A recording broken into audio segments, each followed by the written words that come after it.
Welcome to today's episode. This time, we're going to be talking about symptoms of ADHD and how they mimic or interact with symptoms of other diagnoses.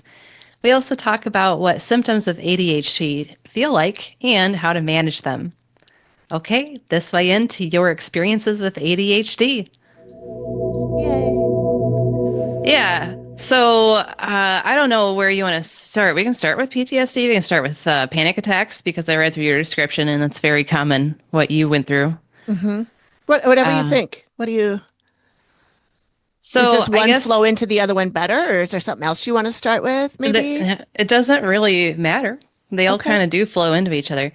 The Okay. problem with diagnoses is oftentimes they can mimic or look like other diagnoses. Mm-hmm. So, for example, like people with ADHD, they're very activated. So, if we're looking at the stress response, we have activation and then shutdown. And activation can be, in a healthy range. Like if we're playing, a baseball game or whatever, we want to have some level of stress response to help us, pay attention. And if the ball's coming our way, our stress response turns on a little bit more to help us catch the ball, just be more aware and be on our game. But activation above that gets to be in mental health disorder territory. So people with ADHD, they're constantly activated. They're like, tapping, they're fidgety, they're talking, they got to be doing something. Their mind's always doing something. That's all activation. Whereas like anxiety and PTSD is all activation too. So a lot of symptoms will overlap. Mm-hmm. Also, PTSD has a lot of freeze or shutdown response, and that's depression. Depression's the freeze or shutdown response. And so there's a lot of overlaps. And that's what makes all of this really tricky is there's Mm-hmm. so many things that mimic and look like each other. Yeah. And just because you might have one diagnosis doesn't mean you're not diagnosable for other things. If you Sure. meet criteria for any diagnosis, you're diagnosable for it. Mm-hmm. So you could have 10 diagnoses because you're diagnosable for 10 different things. You may only be diagnosable for one thing. Mm-hmm. And so the other caveat I really want to throw out here is people on social media like, "Oh, I have ADHD because I have blah blah blah symptoms," or any diagnosis they think they have. You have to have a certain amount of criteria, of the symptoms Mm-hmm. to be diagnosable. Mm-hmm. For example, with ADHD, there's inattentive, there's hyperactive, and then there's combined type. There's three different ways you could be diagnosed with ADHD. And you have to meet, let's say you're diagnosable for inattentive type. There's like 10 different criteria. You have to meet at least 5 of those 10, just throwing it out there. And I could look at my DSM and tell you exactly how many of these criteria, how many there are, and how many you're diagnosable for. So if you have to meet at least 5 out of 10 to be diagnosable, and you have 4 symptoms out of the 10, you're not diagnosable. Sure. So a lot of people, oh, I have ADHD, I have this, I have that. Do you? You might have symptoms of it, but you're Mm-hmm. not diagnosable. Mm-hmm. So that's something to pay attention to. And just because you have some symptoms doesn't mean you're diagnosable for it. Right. Okay, so Yeah. No, I'm glad that we're talking about that because that was one of the things on my list is like, um, I when I started when I joined TikTok, I mhm, somehow got on the ADHD side of TikTok. Gee, I wonder how that sure. happened. Uh-huh.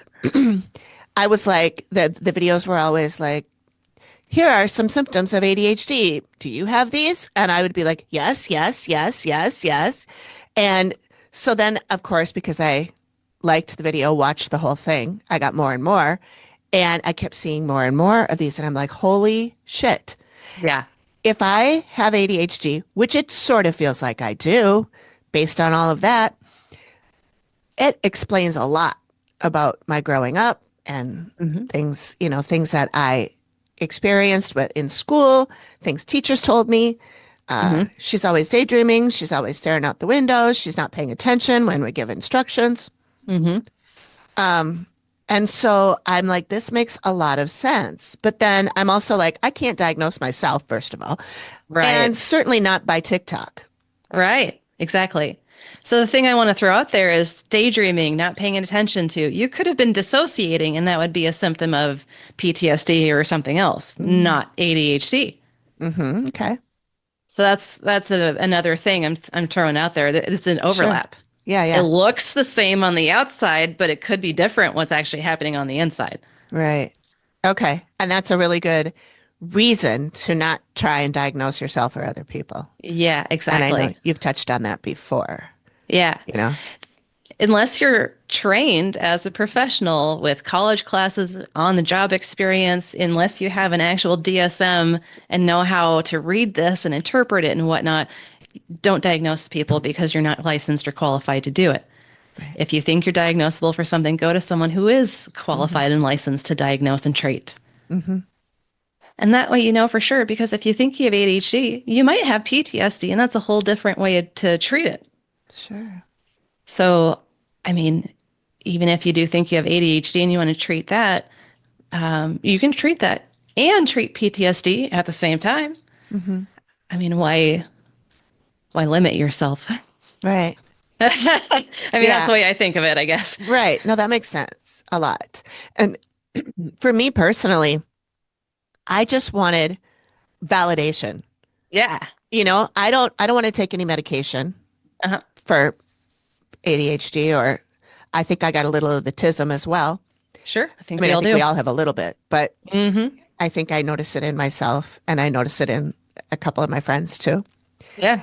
Um, and so I just want to know what it's like. I want to know what the symptoms are. I want to know, and I want to know that it helps me to know, well, I need to do this differently in order for my brain to understand it the way somebody who doesn't have a neurodivergency understands it implicitly right away. Right. Whereas I need the extra steps, or I need the extra time, or I need, Uh-huh. whatever to understand or process something. And Yeah. so for me, knowing all those things, that helps me just to validate me and be like, oh, that's why I never understood that. That's why I never get those kind of jokes. That's why Uh-huh. I don't understand it when something's going on in the room and I know something's going on in the room, but I don't have any clue what it is. Uh-huh. And so it just helps me to understand myself or other people that I'm interacting with. Yeah, definitely. So I think it's valuable, but I know I Mm-hmm. understand you can't just be like, oh, you know, I have ADHD. I mean, I do say that I do because I'm pretty sure, but I have not been officially diagnosed Mm-hmm. because I can't afford it, or I guess I choose not to afford to spend $200 to send in an online thing. I did take the online test, the one at the ADHD.com or whatever, Oh, okay. and you can take it, but you don't get an answer unless you pay. And then you have insurance will cover it, they say. Okay. Mine didn't. Uh-huh. So I took the test and I was like, just because they're asking these questions, I'm pretty sure that they are the tools they use to diagnose it. Mm-hmm.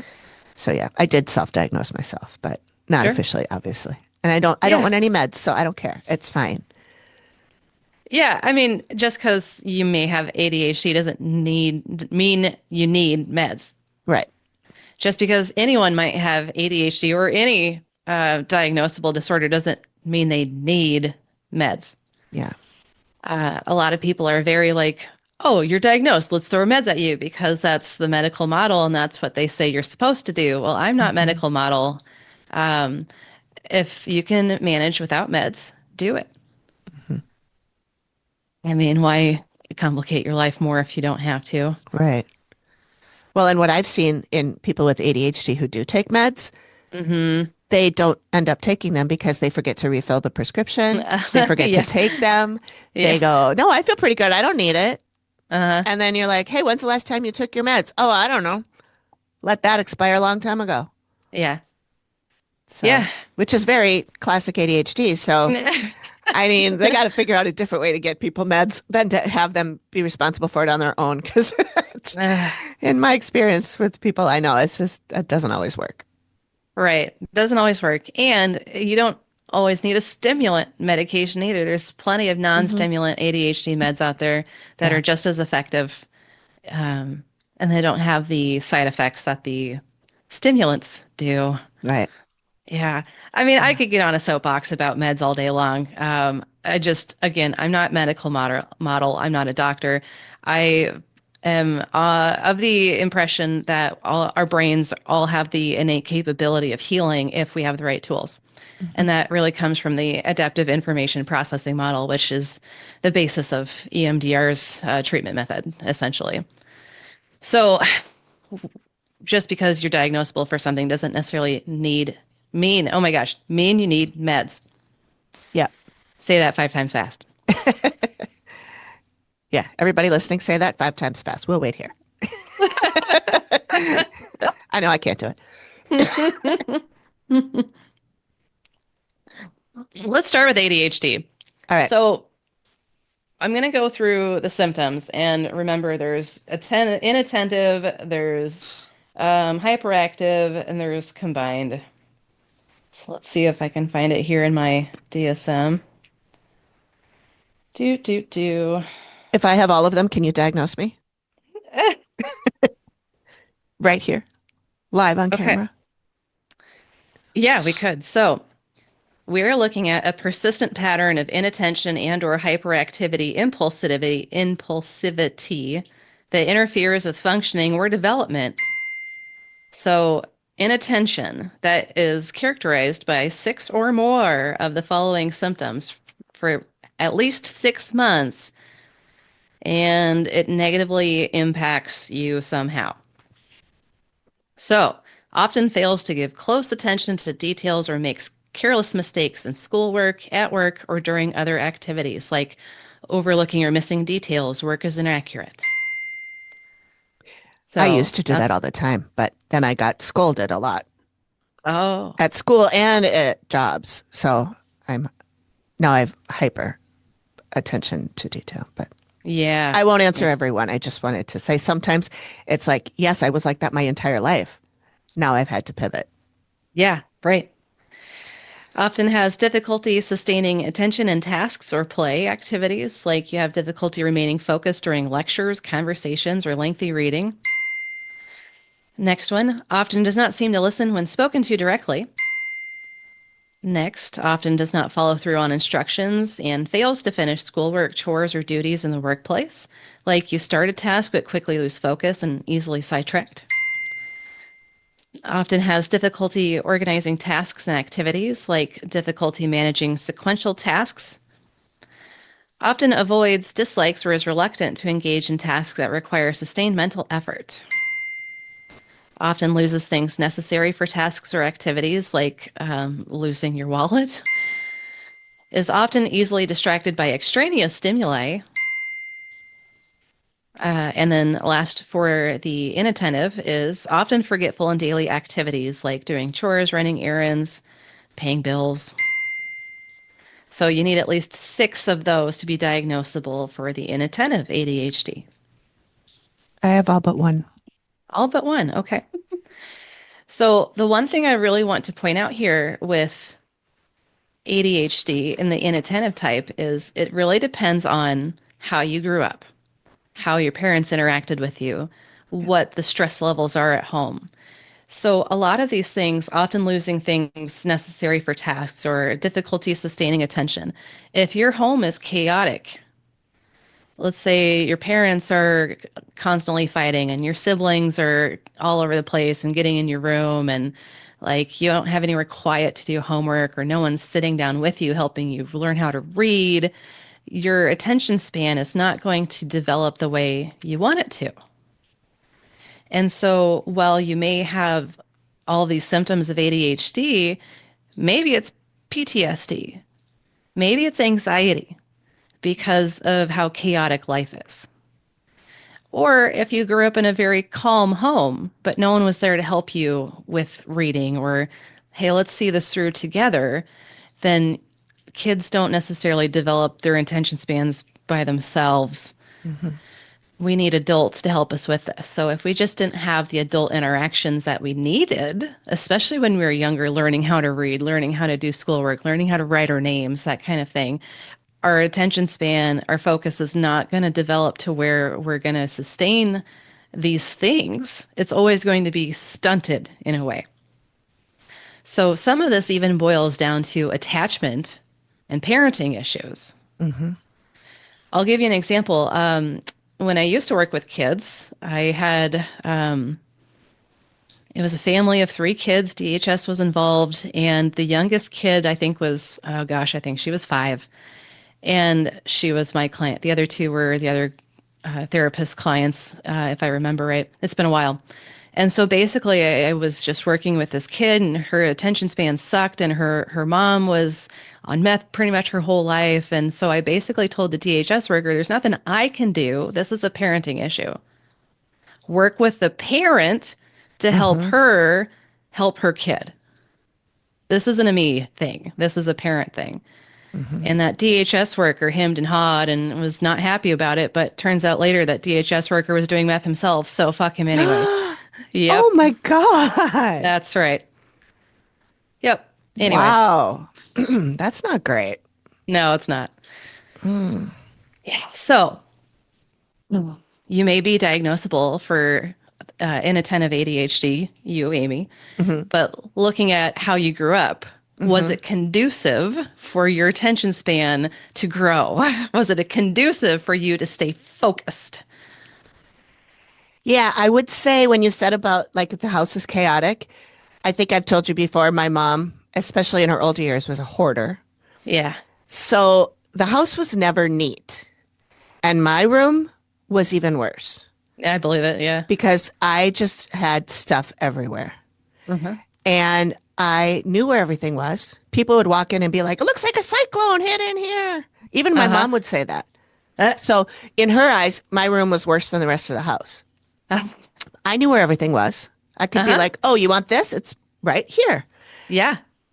But I think part of that I got from her. My Mhm. dad was very neat. Yeah. She was not. This is probably why they couldn't live together. Um, but I I tend to be more like my mom in that way. But also, like my mom, I have the object permanence thing where if I Hmm. can't see it, it doesn't exist. So all my Sure. stuff needs to be out where I can see Hmm. it. So I don't like to put things away.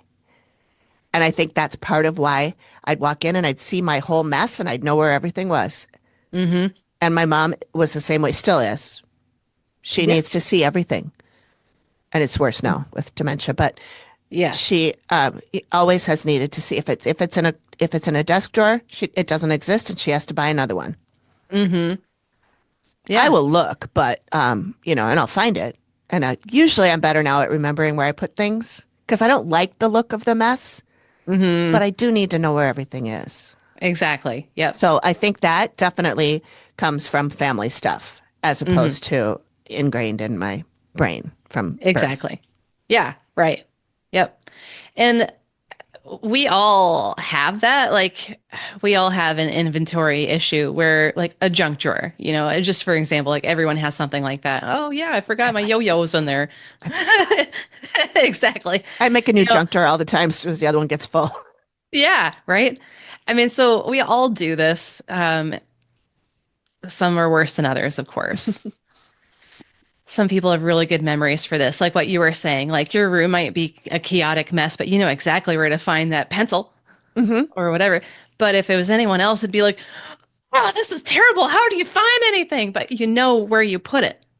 Oh, if I walk into someone else's room that looks like that, I get Hmm. anxiety immediately Yeah. because I don't know where their shit is. They do, but I don't. That's right. And it makes me crazy. Yeah. Exactly. Yep. So I love how we're talking about this because this is where things start overlapping too. And I'm not going to try to get too complicated today, but like some person's ADHD might be your anxiety, like Hmm. what you just said. I love it. Yeah. So let's move on to the hyperactivity and impulsivity symptoms. So you need 6 or more of these to have the hyperactivity diagnosis of ADHD. And these symptoms are not solely a manifestation of oppositional behavior, defiance, hostility, or a failure to understand tasks or instructions. So that's the caveat the DSM puts out there. So, symptom number 1, often fidgets with or taps hands or feet or squirms in your seat. Often leave seats in situations where remaining seated is expected. Often runs about or climbs in situations where it's inappropriate, or for adults, it may be limited to feeling restless. Often unable to play or engage in leisure activities quietly. Is often on the go, acting as if driven by a motor, like unable to be comfortable sitting still. Um, Maybe experienced by others as being restless or difficult to keep up with. Next symptom, often talks excessively, often blurts out an answer before a question has been completed, like completing people's sentences, can't wait for their turn in a conversation. And that kind of bleeds over to the next symptom, often has difficulty waiting his or her turn, like waiting in a line, waiting for your turn in a game. And then lastly, often interrupts or intrudes on others, like butts into conversations, may start using other people's things without asking, may intrude into or take over what others are doing. With these symptoms, a lot of these can overlap with other symptoms. Usually, symptoms you don't necessarily want, like oppositional defiant disorder or conduct disorder. We see those in kids, but interrupts or intrudes on others, like may intrude into or take over what others are doing. You see that oftentimes with people with narcissistic personality disorder Hmm, or even borderline personality disorder. interesting. So there are overlaps. I'm not saying people with hyperactive ADHD are narcissists. It's not what Right. I'm saying. Right, There right. are Clear that up right now. overlaps. Yeah, exactly. There are overlaps. Yeah. Yesterday, Chris and I and my husband were making pickled eggs. He loves making pickled eggs, and we did three different batches with three different types of like brines and whatnot, and they look beautiful. I can't wait to eat them. But anyway, he was just doing stuff, and he was like whistling and humming along and do, and he's like, "Man, I'm making a lot of noise." I'm like, "Yeah, that's a symptom of ADHD, Chris." He's like, "Oh shit." Yeah. I have a friend who talks constantly, Uh-huh. constantly, narrates Yes. her whole life. Now I'm picking up my coffee mug. Oh, that was delicious. Okay, now I'm going to go over here and grab. I'm like, can you shut the fuck up for one moment? Uh-huh. Talks nonstop. Yes. And then was complaining to me about how she spent the weekend with her dad and he talked nonstop. And I'm like, girl, do you hear yourself? Well, she's Uh-huh. lived alone for a lot of her life. And so I think she just is making sounds to have sounds in the room. Yeah. And like, it's really painful to watch a TV show with her because she'll, oh, I can't believe he just said that. Did you hear what he just said? He just said that. I Yeah. can't. It's so hard to be in a room with I her. believe it. Yeah. Oh, That could just be straight up loneliness. yeah, that's what I thought it was. It could be. But Yeah. yeah, who knows? I'm guessing this friend I'm thinking of is probably diagnosable for several things and has been diagnosed with several things. But Sure.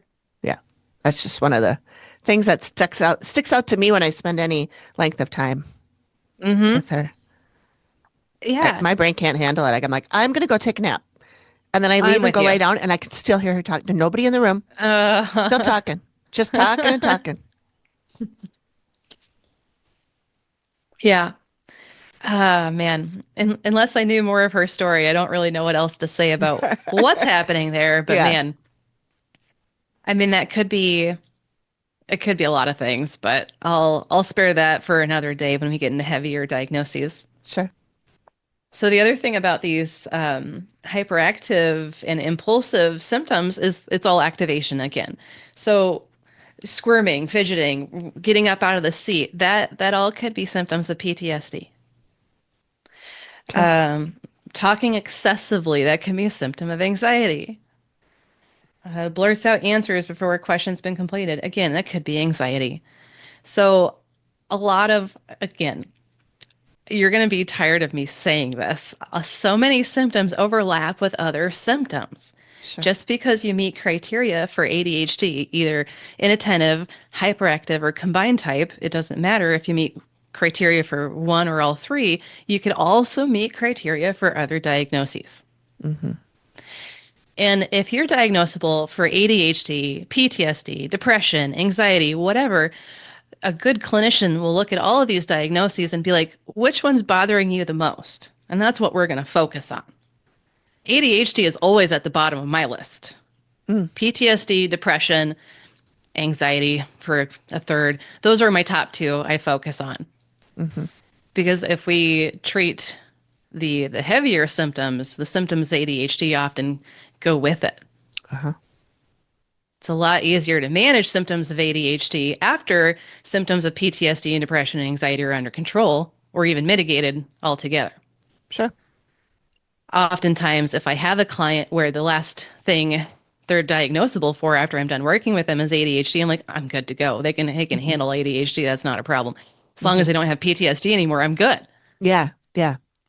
ADHD is a cakewalk Yeah. compared to Compared the to, heavier, yeah. yeah, the heavier Yeah. things, of course. Yeah. So to me, it is what it is. It's just okay.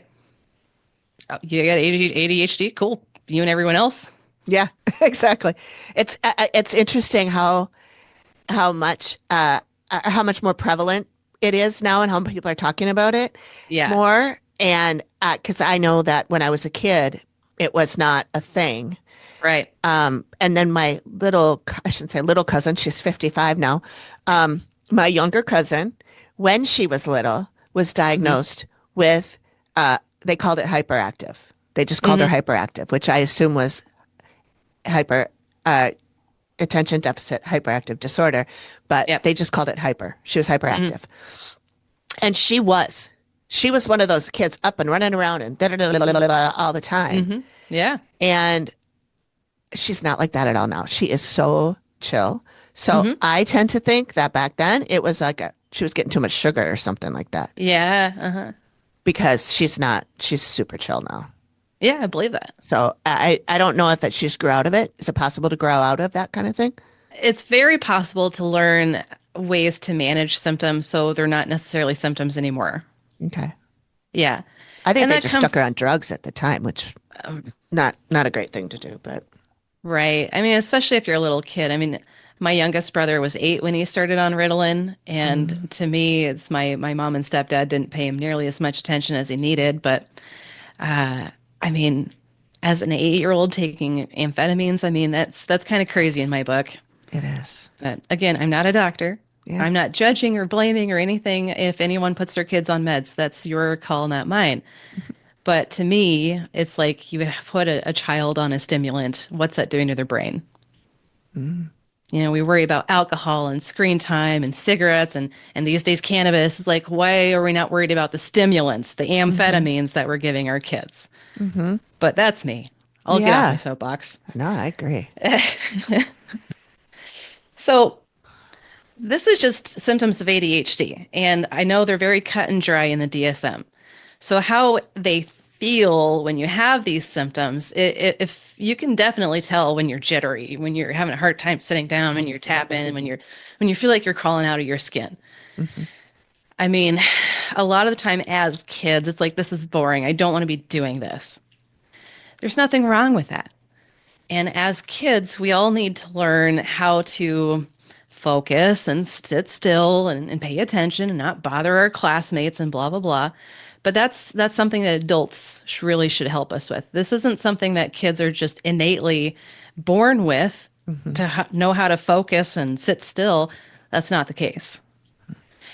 And the way I see it is if a kid is really hyperactive, like your cousin was, learn how to channel that. Maybe they're going to be a great athlete. Maybe they're really good doing outdoor stuff. hmm Maybe they're not a desk jockey. Maybe they need to be doing something that's more physically rewarding. Like there's a lot of jobs out there that aren't just desk jobs. Like I do a desk job and sometimes my body's like, fuck this. I need to get out and do something. Yeah. We're not made to be sitting around all day long. Yeah, it's bad for you too. It is. It is. Absolutely. And so I also have to wonder how much of ADHD is our society saying conform?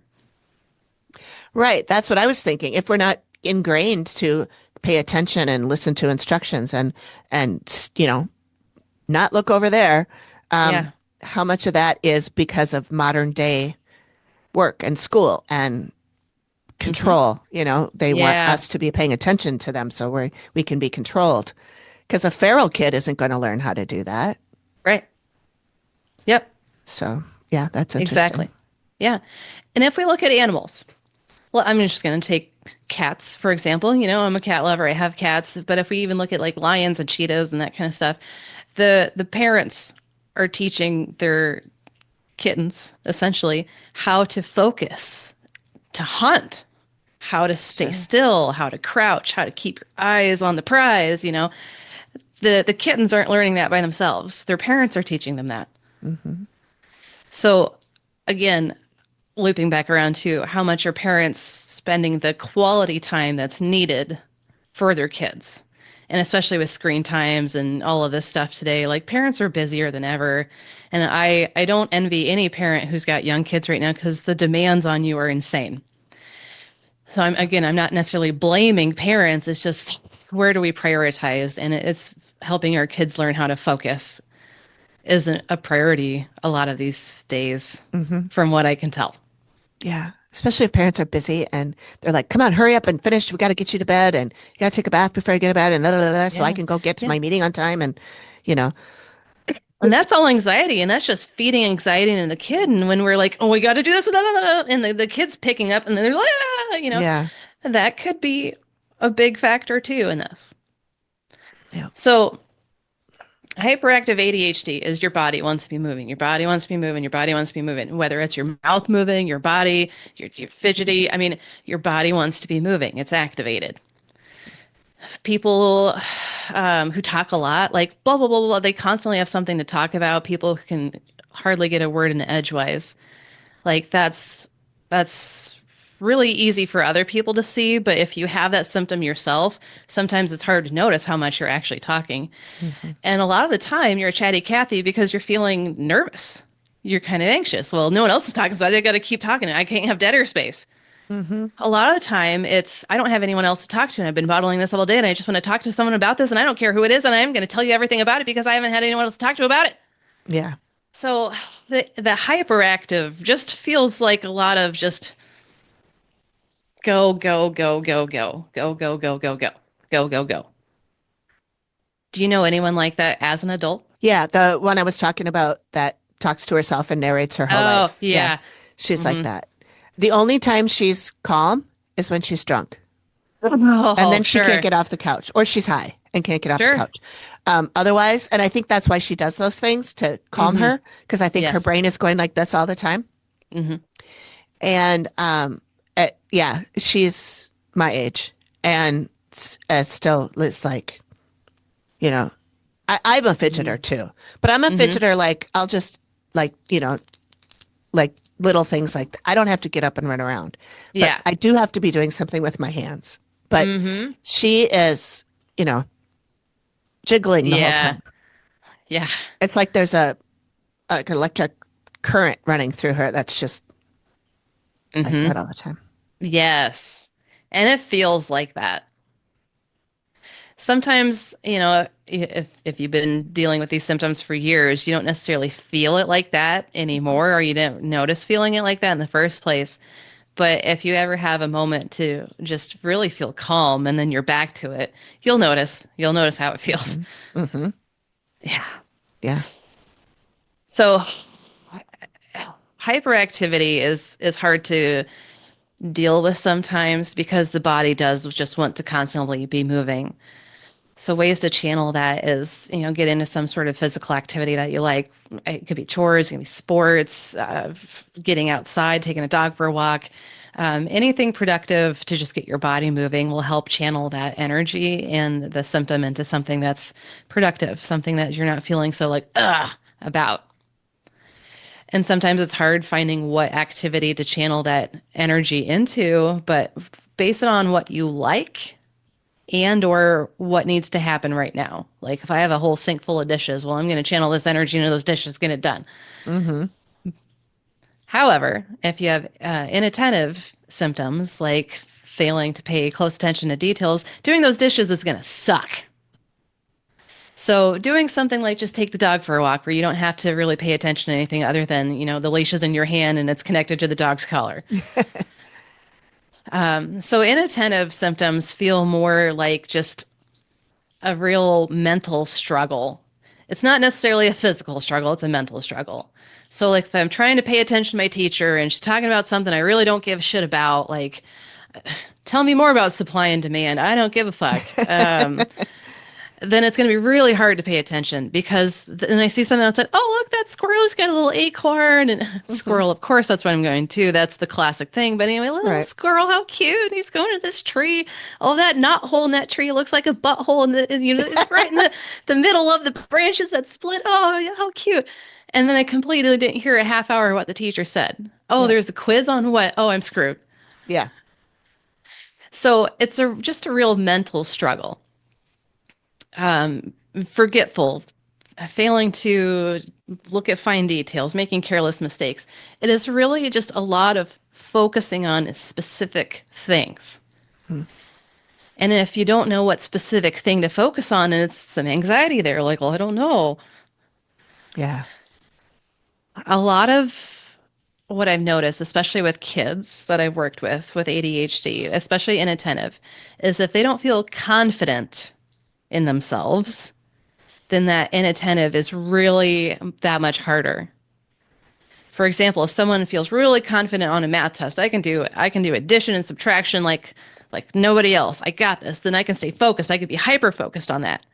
But if I'm doing a spelling test and I suck at spelling, then it's going to be really hard for me to focus. It's going to be really hard for me to just try to get the thing out. And then I'm going to be like looking over here, like, oh, just take a break, calm down. It's okay. And just get back. I just can't focus. And pretty soon, oh, well, your time for the quiz is over and you've barely gotten three done. Mhm. It's a real struggle. Yeah. Oftentimes, especially with the inattentive, is people will beat themselves up. Well, I'm just so fucking stupid because I just couldn't even get this out, and I spelled it wrong again, even though I've been practicing this for days. And there's a lot of shame and self criticism that comes with it. I was going to say that would be me in those two tests, one that I'm good at, one that I'm not. The one Yeah. that I'm not, it would be me going, you're just going to fuck it up anyway. Mm-hmm. You can try, but you don't know how to do this shit. Yeah. And that horrible self-talk that you would Mm-hmm. never say to somebody else. Yeah. But that's how I was when I was taking tests on things that I wasn't confident about. I was like, Yeah. well, you're not going to pass anyway. Mm-hmm. I mean, give it a shot, but good luck, dummy. Yeah. Oh, you know? jeez. So that's why I tended to only study things that I knew I liked or was good at. Yeah. I didn't even want to touch anything that I wasn't good at, Yep. like That's sports. right. Not even going Yes. to try. Exactly. And that's another hallmark of it's not necessarily a symptom spelled out in the DSM, but that's a hallmark. Like, if I don't think I'm going to do good at this, I'm not even going to bother. Yeah. I'm just going to avoid it like the plague. Hmm. And that sucks though, because that really limits what you're allowing yourself to do. Hmm.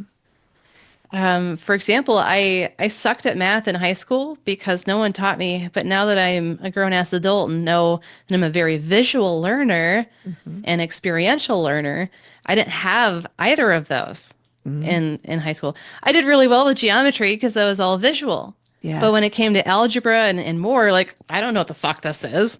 Yeah. But now that I've actually built staircases and stuff like that, I could use algebra these days. Sure. I just need a visual. Yeah.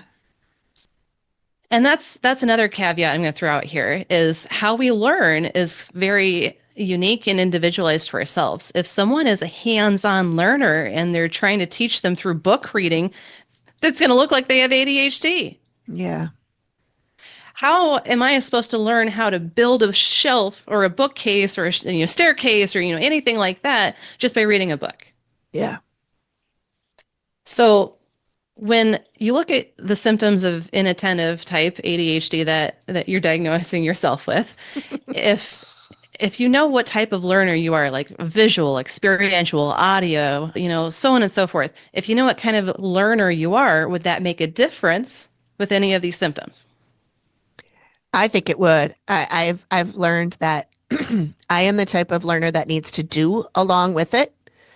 I have to, if you show me how to do something, I have to be doing it myself while you're doing it and Yep. compare how we're doing it and that make Mm. sure that I'm doing it right. Yep. If I I'll give cooking as an example. If I read a recipe, I can Hmm. visualize what that might be like. I can say, "Oh, that sounds really good," Yeah. and then I'll make it. And sometimes it's good, sometimes it's not. Sometimes it looks nothing like with the picture at the Yeah. end. But if I'm watching a video where it says you do this and then you do this, I don't have to be Mhm. doing it right then exactly at the same time, but I have to feel like I am. Yeah. And I have to be like, oh, this is what it's going to look like when I add the beans. And Yes. and then it turns out great. And then I know exactly what I'm doing. So I Hmm. need to be doing it. And in the case of a recipe, I need to be in, at least in my head, doing it with them. Uh-huh. And then when it's something that like I'm in a classroom and I have to write down everything. If Hmm. I write it down, I'll remember it. If I just listen Yes. to it, I won't. That's right. Yep. So the experiential learner aspect is you're getting your body involved, and a lot of the body movement and the muscle memory and all of these things help with the learning. Hmm. If you're actually writing something down, that helps to consolidate the learning more than just listening. Hmm. Because it's two things that you're doing to absorb that information, plus your body is getting involved. Hmm. And that's another thing about symptoms of ADHD, especially the hyperactive, is when our bodies are involved, we do learn more deeply and completely. Interesting. Yeah. So if you're learning how to read or, other things, if you can get your body involved, you're going to learn it a little more deeply than someone who didn't get their body involved. Like in Cool. kindergarten, I know kindergarten's been a while for both of us, but I remember in kindergarten when we were learning the letters, we would do like different moves, like A, stuff Oh, like that. yeah, yeah, And that helped. yeah. Singing songs helped. Oh, music always helps me. Yes. Uh-huh. Music is one of those things that I think should be involved in everything. Yes. Like my mom with dementia, she can't she now has accepted the fact that I'm her daughter. She forgot that for a while. But you can pull up a song from 1940 and she can sing the whole thing. I believe it. Yeah. Music's amazing. It impacts every part of our brain. Whereas different parts of our brains do different things and different stimuli impact different parts of our brain, music will impact every part of our brain. Hmm. And that's why even people with the worst dementia, Alzheimer's, can still remember how to sing a song Yeah. or whatever. Like, I don't know if this happens to you, but sometimes I'll hear a song and it's been like 2 decades since I've heard it last, and I can still sing along to it. I'm like, oh my God, I Yeah. still know the words. What? Yeah. It's weird how that stuff sticks with you. Yeah. And like you said, for learning too, I don't know. Did you ever watch Cheers? TV show Ah, Cheers? just bits and Oh, pieces. okay. Well, there's an episode where Coach, the old guy, Craig T. Nelson? yeah, what? Coach Craig T. Oh, Nelson? no, Coach, well, Coach, that was Coach's show, a different show. But Okay. on Cheers, there was a bartender, an old guy Uh-huh. who was Coach. Okay. And he was trying to help somebody learn something. And or maybe it was Cliff that did this, Cliff Clavin. Anyway, they were trying to remember something about Albania. Oh. Somebody was, I think it was Woody, was in school trying to learn about Albania. And so Uh-huh. they made up a song. Albania, Albania, you border on the Adriatic, and it goes on. Nice. So Okay. they helped him learn by making a song about it. And here I am, what, 30 years later, and I still know the song. Yeah, And I wow. know something about Albania I didn't know. Uh-huh. And do you know the band They Might Be Giants? Oh yeah. Hmm. Okay, so they have a couple of songs that are like teaching songs like Yeah, that, where Istanbul they, was yeah, Constantinople. Istanbul, Constantinople. Yeah, Yep. yeah. There's at least one more like that too. Hmm. And once you hear those, it's like, oh, no, I know this stuff. I didn't really need to know that stuff. But so, like when I was little, my mom, we lived at 7101 Penn Avenue. And for me to help remember my address, she had me singing from the Music Man, 76 trombones. Oh, 76 yeah. trombones led the good parade. So it was 7101 Penn Avenue. And that's I how I love learned it. my address. Yeah. So then, flash forward 50 years, my mom moves into her new place. She can't remember the address, but the Hmm. address is 7600. Oh. So I told her, I brought up Yeah. that old nugget. Yeah. Just think of 76 trombones. And then I she love it. remembered it. Yes. That's So fantastic. that does. I think if you put something to music, you're going to remember it probably for the rest of your life, That's right. even when you're 88 and have Alzheimer's. That's right. Exactly. Yeah. Just music will penetrate every area of the brain. And it's a good thing because music will help to grow what's going on in your brain. Hmm. Even if it's screamo, thrasher music, I mean, even that's good for your brain. Sure. Maybe not every area of your brain, but it's good for your brain. Depends how much you're banging your head, I guess. Yeah, exactly. Yeah, yeah, yeah. You do it more when you're younger, maybe not as a middle-aged adult, but anyway. Right. We Yeah, could talk to probably do a myself. whole episode at least on just music and how We music could. works on the brain. I think that would be Yes. fascinating. We should do that. That would Put that be. on We the should. list. Yeah. I'll have to do more research to get more scientific about it, but yeah, absolutely. That would be a good Yeah. one. Yeah. So let me bring this back around to ADHD. So Okay. if you notice you have these symptoms and you're not diagnosed, you want to be diagnosable. Well, of course, you can go to any mental health therapist to be diagnosable. Um, what is the point of being diagnosable though? If you want meds, you need a diagnosis. If you want treatment for it, which is therapy, you need a diagnosis. But let me tell you, you don't need meds or a diagnosis or therapy to work on symptoms of ADHD. The best thing I can tell you to help yourself with this is practice expanding your awareness, first of all, and then your focus. Hmm. Awareness, then focus. Because you can't have focus if you're not aware. So, first of all, building awareness starts with yourself. Let's just take a moment to focus on how it feels to breathe. So, just take literally 30 seconds. Focus on the sensations of breathing. So, from your belly button to your nose, just how does it feel physically in your body to breathe? So, I'm just going to take 2, 3, 5 seconds. If you struggle to focus on a breath in and breath out, then definitely practice some more. This is a good starting point. Hmm. If you notice that your brain's going to squirrel or this or that, that's okay. Our brains are made to wander. Our brains are made to wander. So it's okay. It's like teaching a puppy to walk on a leash. So you have dogs. When you taught them how to walk on a leash, how did it go at first? It depends on the dog. Uh-huh. One of my dogs, as soon as I hooked the leash to his collar, he slunk down like a cat would Right. and be like, I'm not going anywhere. Uh-huh. I'd have to like try to drag him. This is when I picked him up at the Humane Society. I had to carry him Aw. to the car and I parked far away. And he was a big puppy, but he could not walk on a leash. Mm-hmm. So I think when we got him home, what I did is I just put the leash on him and let him run around. I didn't hold it. Yeah. And then he got used to it being on there and then he was okay with it. But it was weird that he did not want to deal with that at all.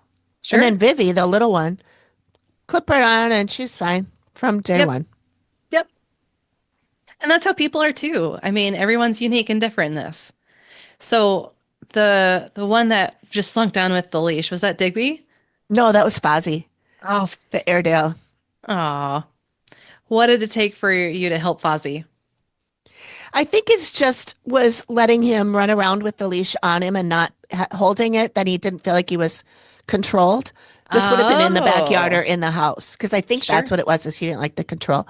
Though he didn't mind my Hmm. picking him up and carrying him where I was going. I think he was Okay. just unsure about where to go. I'm not really sure. Oh, But oh, I remember them saying to me, he's not great on a leash. You're going to have to okay. work on that. And and I thought that meant that he was going to be like running all over the place. It was the Uh-huh. opposite for us. Yeah. Ah. So I think, this was, he's been gone for a few years and he lived to be almost 15. So this is a while ago. Mhm. But I think we just sort of clipped it on him and let him just figure it out himself. And we didn't go Mhm. on a lot of walks anyway. Mhm. Because we had a big backyard, so we just let him play back there. Sure. But I do, I do remember taking him on walks and him having trouble. But I think once he got the gist of, oh, this is a fun thing, we're going out, and I get to smell everything, and da da da. He was preoccupied with where his nose was going rather than Mhm. who was on the other end of the leash. Yeah. So I And guess that's, misdirection yeah, or for sure. redirection, I should say. Redirection. Exactly. Exactly. And that's what we have to do with our brains too. It's just redirecting it.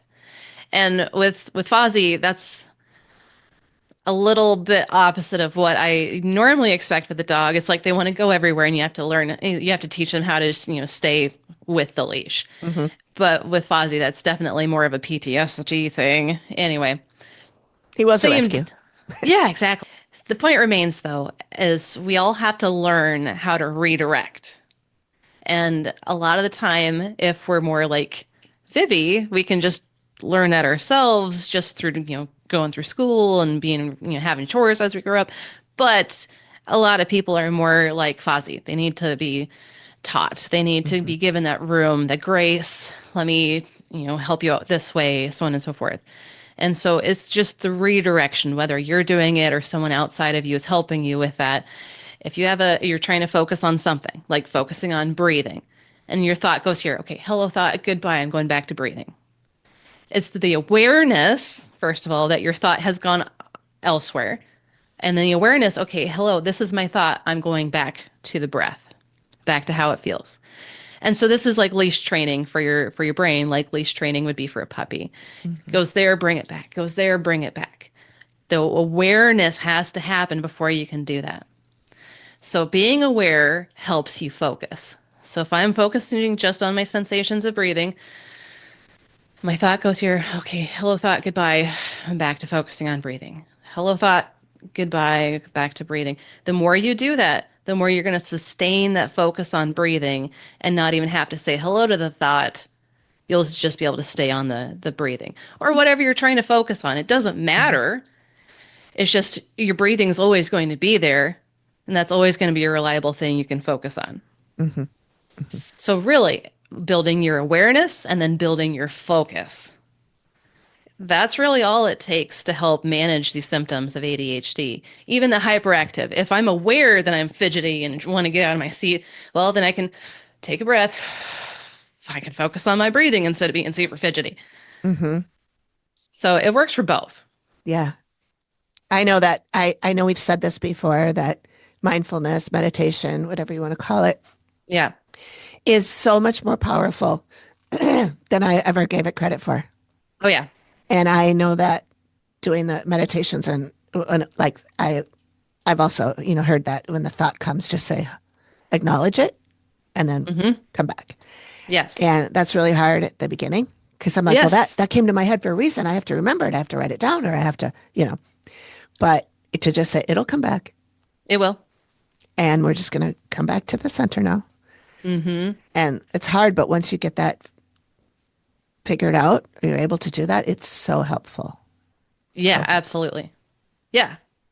This is the foundation of basically managing any symptoms of any mental health disorders, or even if it's not a disorder, even if you're just feeling a little anxious because the world's going to shit.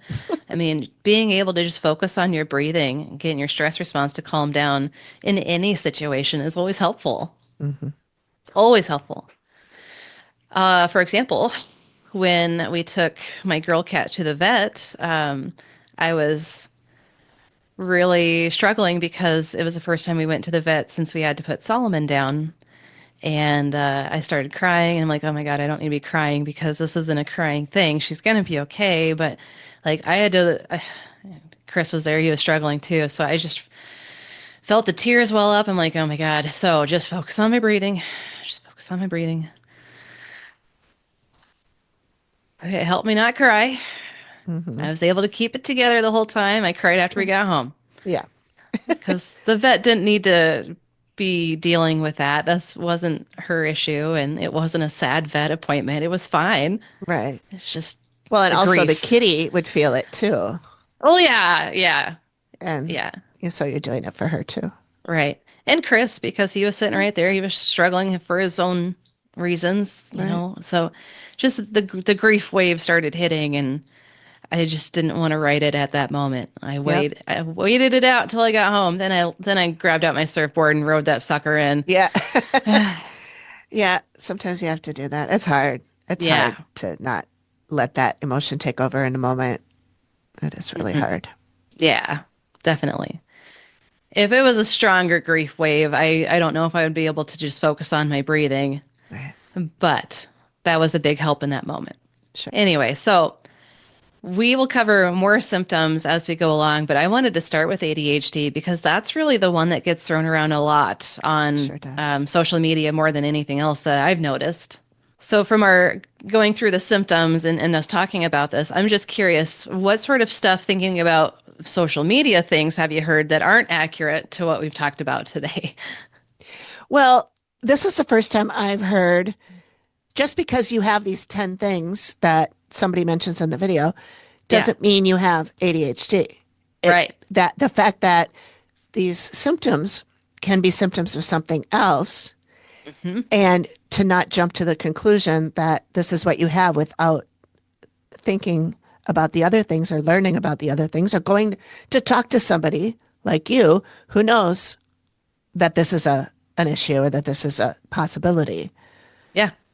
Because I look at those videos where it says, you may have ADHD if, or put a finger down if you have da da da da da. And I'm like, I got them all.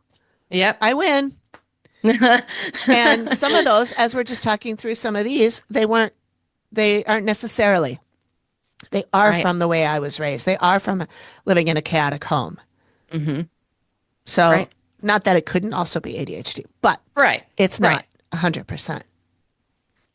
Yeah. And a lot of the time people think, oh, I'm born with ADHD. No, not necessarily, because we're all born with our brains not focusing. We're all born with lack of awareness.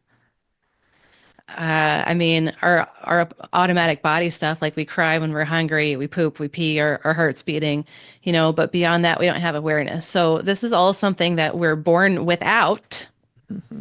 And depending on how we're raised and our environment and all of these things, it will contribute to symptoms of ADHD or others, or effectively help prevent them from Mm-hmm. happening. Sometimes, even with a perfect upbringing, even if there's implicit messages from our parents like you better get an A or else, if that's never even spoken, if it's just you know a facial expression, Mm-hmm. that alone can contribute to symptoms forming, even if they help you with focus and whatnot. There's been a lot of stories of clients that their parents did try to help them focus and did help them with homework, but it was very critical and impatient. Mm. Yeah. And people still ended up with symptoms of anxiety, ADHD, so on and so forth, even with their parents helping them stay focused. It wasn't a conducive environment. It was full of anxiety. Sure. So that's another reason I'm not medical model. So with the social work background, having a bachelor's and master's of social work looks at everything person and environment. No Mm-hmm. one exists in a vacuum. So all of these symptoms of mental health disorders aren't just you're born with it, it's innately in you, there's a chemical imbalance. It's look at all this shit going on around you that's contributing to this too. Mm-hmm. Yes, internally we take things certain ways, and no one else has really any control over that because that's us unique to ourselves how we're taking it. However, if our parents are super critical and we have a chaotic home environment, so on and so forth, I mean, all of that contributes to symptoms too. So it's a lot more complicated than people want to give it credit for too. All of these people on TikTok and whatnot aren't going, well, there's all these extra things going on. It's just bam, bam, bam, look at this bullet list. You have Yeah. ADHD because you hit this bullet list. No, not necessarily. Yeah. You probably have PTSD. You probably have Yeah. anxiety. Yes, OCD. I mean, Combination. combination, exactly. Yep. So anyway, uh, I feel like I kind of took us down a rabbit hole there, rabbit trail. I think it's good. I'm glad that you did because I know when we discussed this originally, we were going to talk about a whole bunch of different diagnoses and all that. But the fact that we spent 99% of our time on ADHD, I think is good because that is something that is prevalent in society, in social media, Yeah. in things that are thrown at us all the time. Hmm. And I think it's good that we covered this and that I think this will be helpful to people. And we can do autism next, or we can do panic attacks and anxiety, or, whatever. I think Yeah. we can we don't have to get everything done today. We're not going to. No, we're not going to. Exactly. So I think, well, we'll figure out which one we want to do next. But I think this is a great start and a strong start, because I think this is what's top of mind for a lot of people. At least a lot of people I know. Now, granted, that's my own algorithm, whether you're talking, social media algorithm or my personal algorithm. I surround Yeah. myself with people who are similar to me and who have Yeah. these same kind of issues and symptoms and Yeah. diagnosis or not diagnosed. Hmm. But so I think that for me anyway, it's top of mind. And I think it is for a lot of people.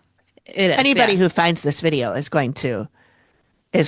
podcast episode is going to resonate. I think if it shows up in your feed, that's there for you. Yeah, exactly. Yeah. I agree. I do have to kind of loop back around and say, like, I'm not anti meds. Like, there's a lot of people who have taken non-stimulants and stimulants that have been helpful for them with Sure. symptoms of ADHD. I've even noticed that people with like borderline personality disorder tend to do better with a stimulant than any other type of med. That's anecdotal evidence on my part, of course, but I'm not saying don't do meds if you need meds. I mean, Sure. if you really struggle, sometimes the stimulant does help. There are side effects to stimulants, of course. So if you are going to do meds, of course, I suggest non-stimulants first, see how that goes. But I'm not anti-meds. If you can Hmm. get away without using meds, that's going to be better for you in the long run, Yeah. because you're learning how to rely on yourself Yeah. rather than an outside source. Yeah. It's going to be cheaper for you, fewer side effects. You're going to feel better about yourself knowing that you can handle it rather than having to pop a pill. Sure. So, again, I'm not saying don't take meds. Again, if you don't have to, don't. Yeah. That's really my caveat. I just want to make sure I'm very clear there. Sure. Okay. Okay. Yeah. Got it. We'll All talk right. more about that as we get into heavier Oh diagnoses, of yeah. course. The meta issue I think will be really interesting to cover too. Get so many Yes. ideas. Love it. All right. All right. Thanks everybody. Yeah, thank you. Thank you, Brittney. Yeah, you're welcome. This Way In is a conversation about mental health and everyday well-being, but it is not therapy. Listening to this podcast does not create a therapist-client relationship, and the information we share is for educational and entertainment purposes only. If you're feeling overwhelmed or struggling with your mental health, please reach out to a qualified professional in your area. Never delay, disregard, or change professional recommendations or advice because of something you've heard here. And please remember that any views expressed are our own and don't represent any licensing boards.